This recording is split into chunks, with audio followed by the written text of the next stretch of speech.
One of the latest Blumhouse films, Night Swim, includes character deaths and victims plagued by the film's peculiar antagonist. Starring Kerry Condon and Wyatt Russell as Eve and Ray Waller, Night Swim follows a family after they've moved into a new home with an unsettling swimming pool. The family's pool is Night Swim's antagonist, taunting the rotating families who move into the residence. Unfortunately, audiences struggle to take the evil swimming pool concept seriously, making it feel at times that Night Swim should be a comedy horror movie. However, there's an underlying potential for greatness in Night Swim's premise, and it's most evident in the origin story of the haunted swimming pool. As explained in Night Swim, the swimming pool has a supernatural element to it that brings healing to those who need it. However, this gift comes with a caveat.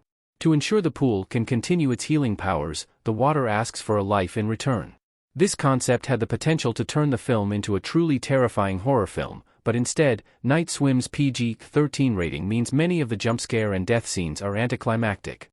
For example, Night Swim cleverly uses Marco Polo, a children's game, as a chilling way to lure the Waller's daughter, Izzy, into the depths of the pool. However, the scene is drawn out and isn't fully effective.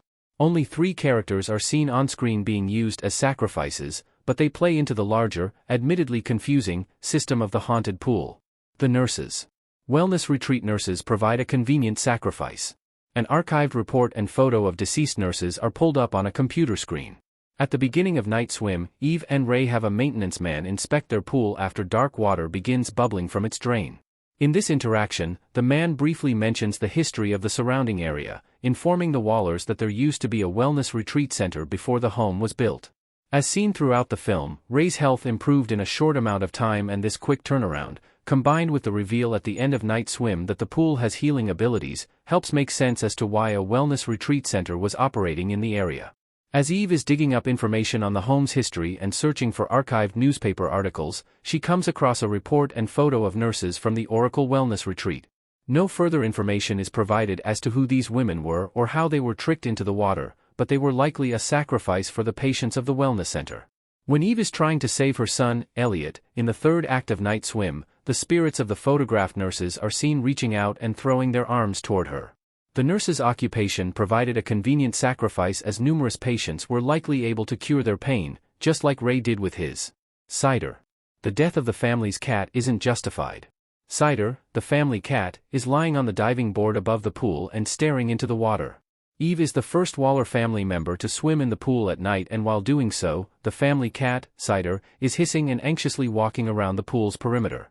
For the Waller family, nothing out of the ordinary with the pool has occurred yet, so Eve doesn't think much of Cider's behavior, but it's apparent to the audience that Cider can sense the pool's negative energy.